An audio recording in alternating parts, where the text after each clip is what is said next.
Молодой человек приезжает к своему престарелому кузену. Тот радушно встречает его. Вампир, сначала я спасу твою душу, а потом я тебя уничтожу. Что это? Правда или суеверие, навеянные семейными преданиями? Нет никакой магии, нет никакой магии. Это просто болезнь. Носферату. Как бы то ни было, Мартину действительно необходимо утолить свою жажду крови.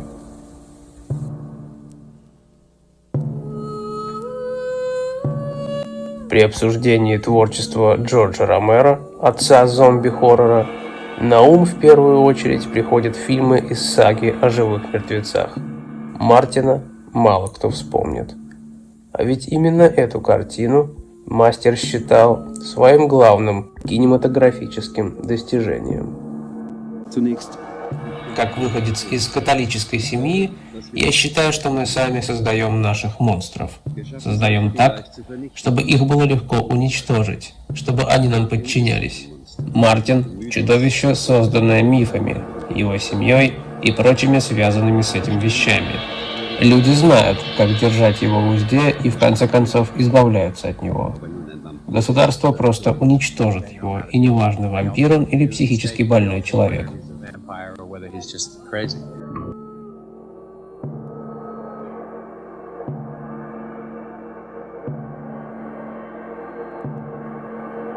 Если диагноз вампирской молодежи из фильмов вроде «Пропащие ребята» и «С наступлением темноты» достаточно тривиален, гопник, высасывающий из общества жизненные соки и периодически совмещающий свое кровавое пиршество с самой что ни на есть буквальной, а не метафорической мелкой уголовщиной, то в случае с Мартином Джорджа Ромеро все немного сложнее. Учитывая тотальную сфокусированность главного героя на процессе совершения преступления, сексуального и с формальной точки зрения насильственного характера, его ярко выраженную двойственность, кажущуюся внезапность, с которой одна ипостась личности перенимает роль активного начала в противовес другой, можно сделать вывод, что перед нами маньяк. Однако есть одно «но».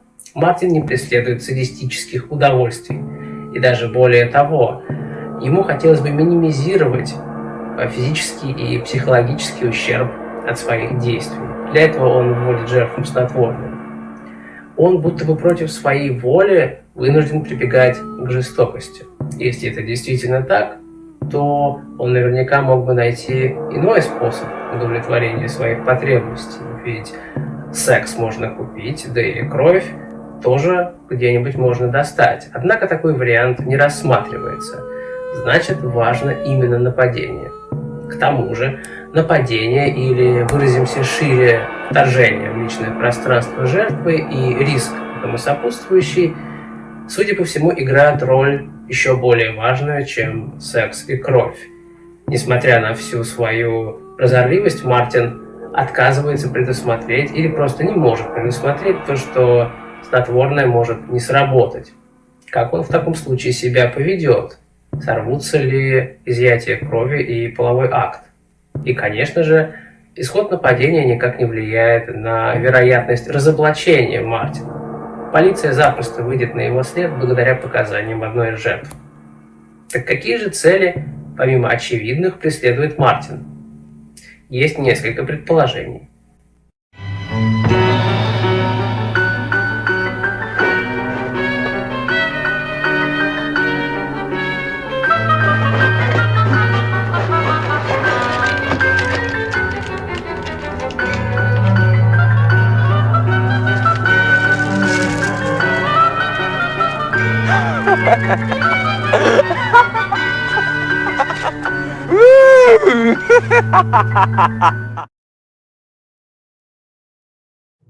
До пробуждения своих патологических желаний, так сказать, в мирное время, он кажется вялым, несобранным, но оживляется, стоит ему только начать подготовку к нападению. Это одна из немногих, если не единственная его радость, его страсть. Если побуждения Мартина исключают садизм, а жажда секса и крови играют побочную роль, то на первый план выходит почти что детское стремление к игре, к пряткам и догонялкам. По сути, перед нами ребенок, для которого важно самоутвердиться в формате игры и символически одержать победу над соперником.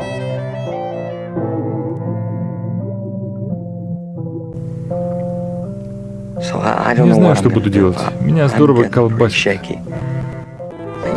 Может, все потому, что сейчас у меня секс без крови. И женщина не спит. Не знаю. Также напрашивается предположение о том, что снотворное не просто вынужденная мера. Один из возможных мотивов нападения – заполучить для своих нужд, в том числе и сексуальных, именно спящее тело. Стало быть, перед нами случай сомнофилии, а эта перверсия, в свою очередь, тесно связана с некрофилией.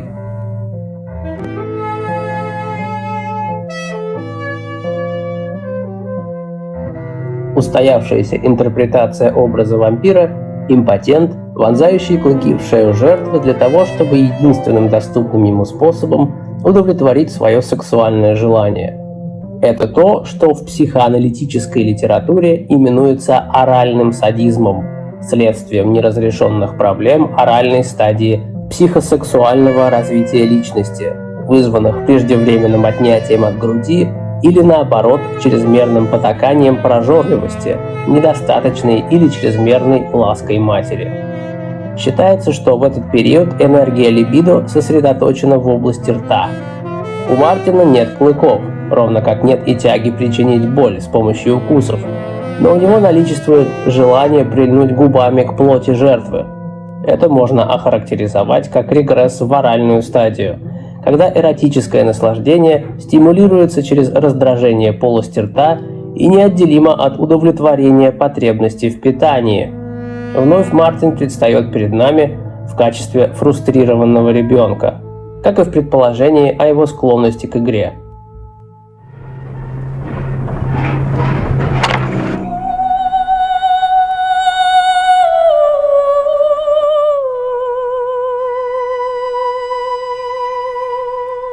И еще про эти фильмы. Там у вампиров всегда есть женщины. Иногда даже много. Так вот, все это неправда. Они не нужны. Они ему не нужны. Ну да, не нужны. То есть, если бы здесь была магия, и можно было заставить их делать все, что хочешь, тогда другое дело. На самом деле нельзя человека заставить делать то, что хочешь. Несомненно, сексуальная потребность играет в нападении немаловажную роль. Но также можно рассмотреть теорию о неудовлетворенной потребности в духовной связи. Психопатия, помноженная на фрустрацию, причудливым образом исказила механизмы поиска этой связи, заменив его ритуалом, насильным отнятием частички человека как примитивного символа сложного комплекса отношений между двумя людьми. Или же, если кровавая жажда была присуща Мартину изначально, произошло смешение двух потребностей. Мне нужна близость, но мне нужна и кровь. Стало быть, добывая кровь, я символически сохраняю эту связь, получаю возможность ощутить ее.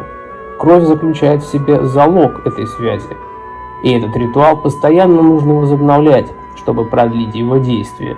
Благодаря нападениям, фрустрацию на некоторое время удается утихомирить, но она вновь и вновь дает о себе знать, так как залог оказывается недействителен, ведь кровная связь лишь символична и истинную близость не заменяет.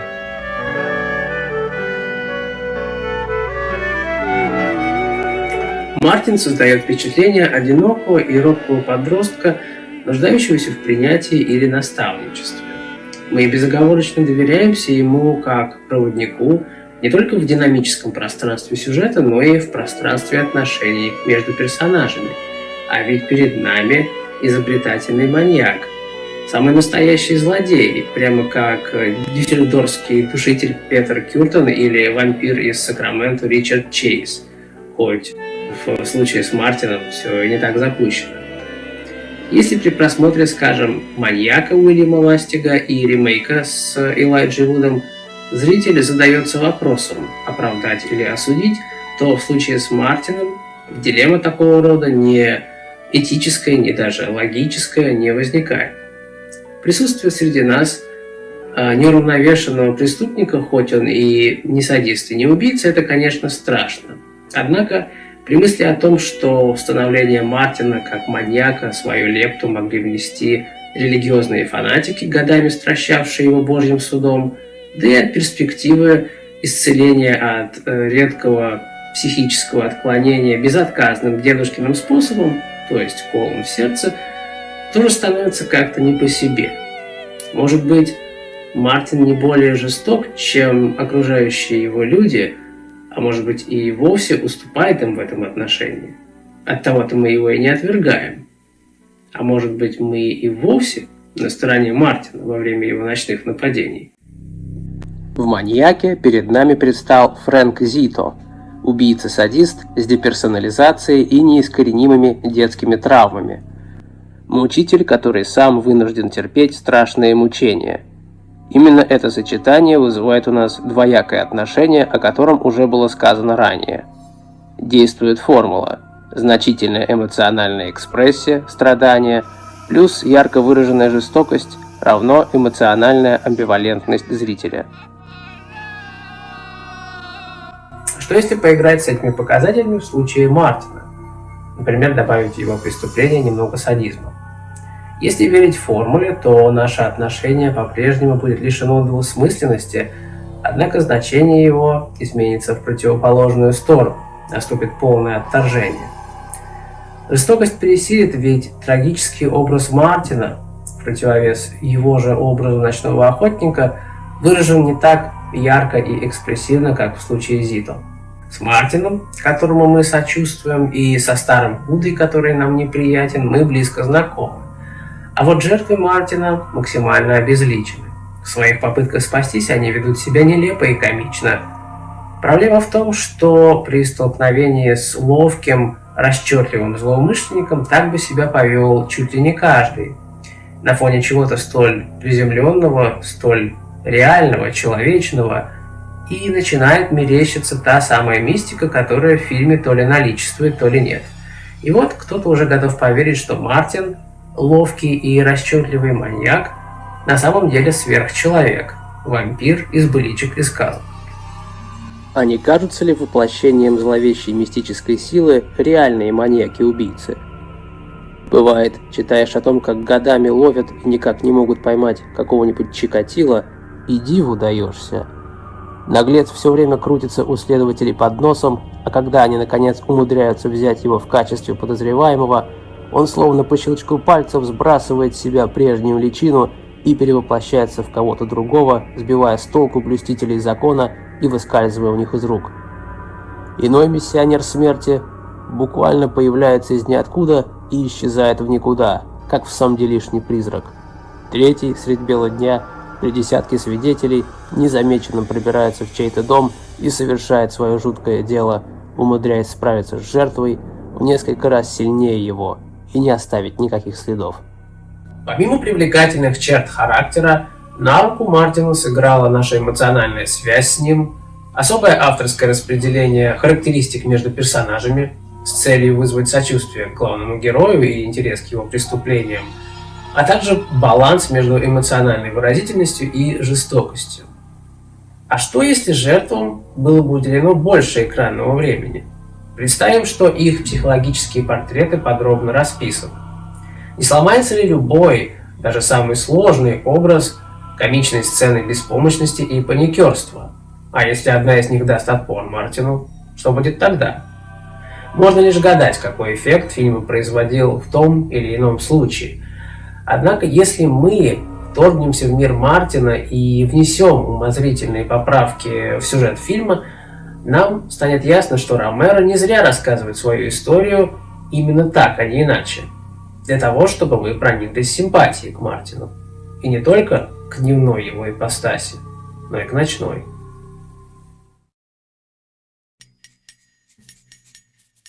Личности некоторых киноманьяков, Баффало Билла из «Молчания ягнят», Ганса Беккерта из «М. Город ищет убийцу», Патрика Бейтмана из «Американского психопата», на самом деле выражены одной ипостасью. И преступные, и социально приемлемые намерения исходят от нее одной.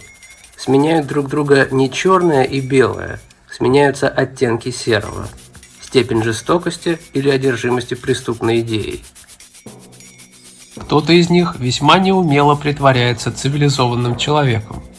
Склонность к бытовой агрессии выдает его истинные, неутолимые потребности.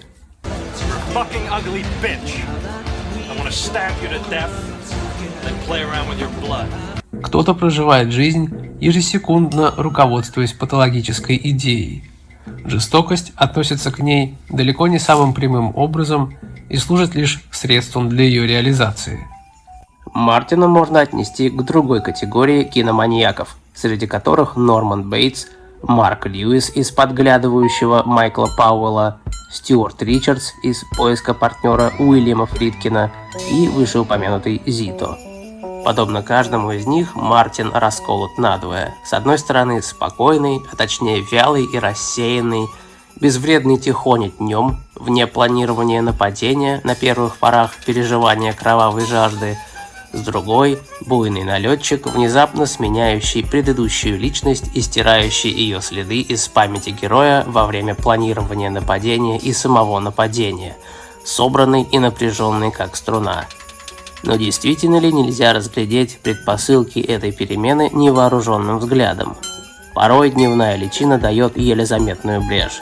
В пристальном взгляде, брошенном в чью-то сторону, как бы невзначай, в лице, которое только что казалось рассеянным и задумчивым, на кратчайший миг проступает что-то совсем иное, что-то тревожное.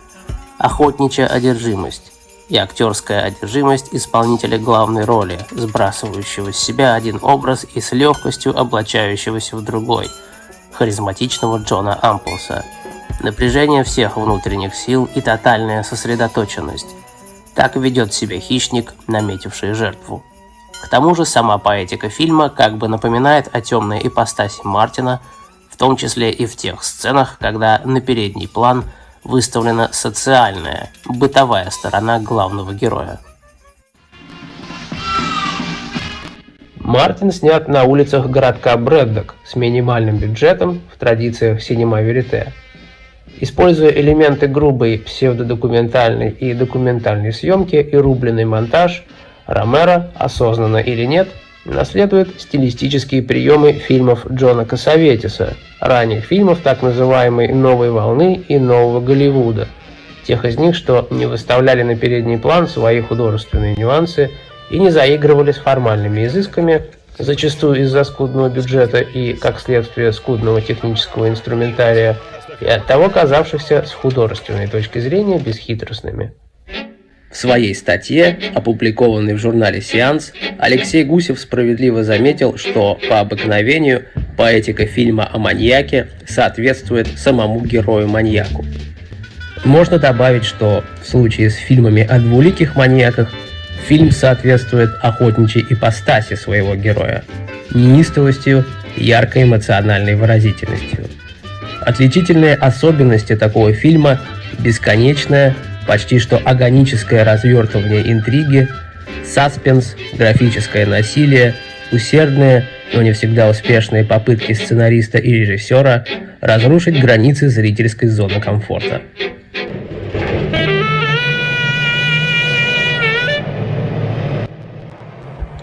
Правило «фильм отражение своего героя» работает и в случае Мартина. Однако черты рассматриваемого маньяка, а стало быть и художественные черты его фильма, отличаются от распространенных. Мартин.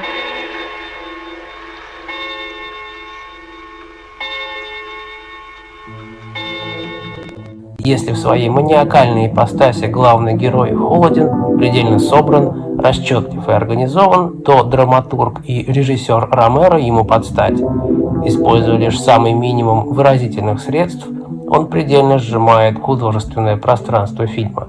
Событийный поток, не обрамленный формальными изысками, сам по себе самодостаточен и в концептуальном, и в эмоциональном отношении. Персонажи прописаны прямолинейно, но не однобоко. Короче говоря, все решено экономно и практично, без лишних телодвижений. Можно сказать, что в моменты своего кажущегося отсутствия темная ипостась напоминает о себе, как бы просачиваясь в светлую самой стилистикой фильма. Мы уже обсуждали углы съемки и стиль в нашем предыдущем фильме «Мартин». Мы пытались создать настроение, характерное для жанра ужасы. Широкоугольный объектив и низкий угол съемки для того, чтобы показать чудовище с характерного ракурса.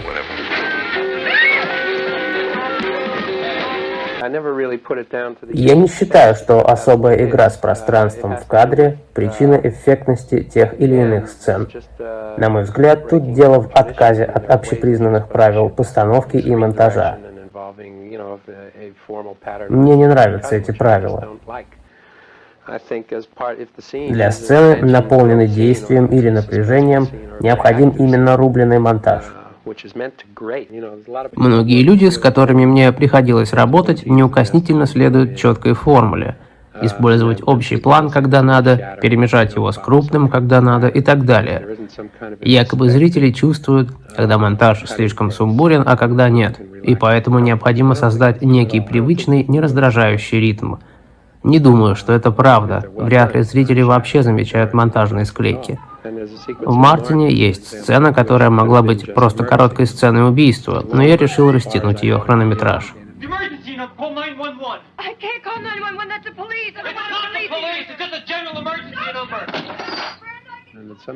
В кадре присутствуют обычные предметы из повседневной жизни, например, телефон. Но можно раскрыть их с неожиданной стороны. Я не люблю слишком сумбурные сцены, бессмысленные погони, от них нет никакого толка. В этой продолжительной сцене персонажи бьют друг друга всего пару раз.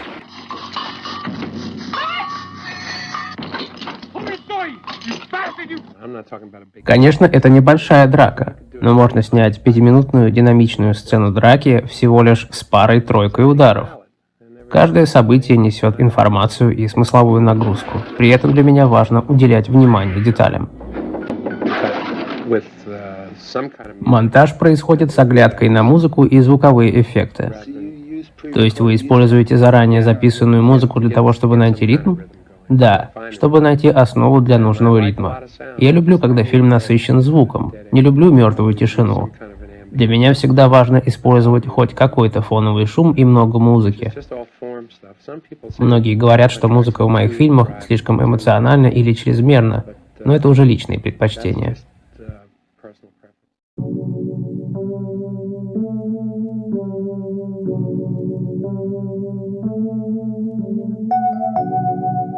А вы смотрели «Мартина»? Я с радостью прочитаю ваши комментарии о том, какие мысли и впечатления у вас вызвал этот фильм.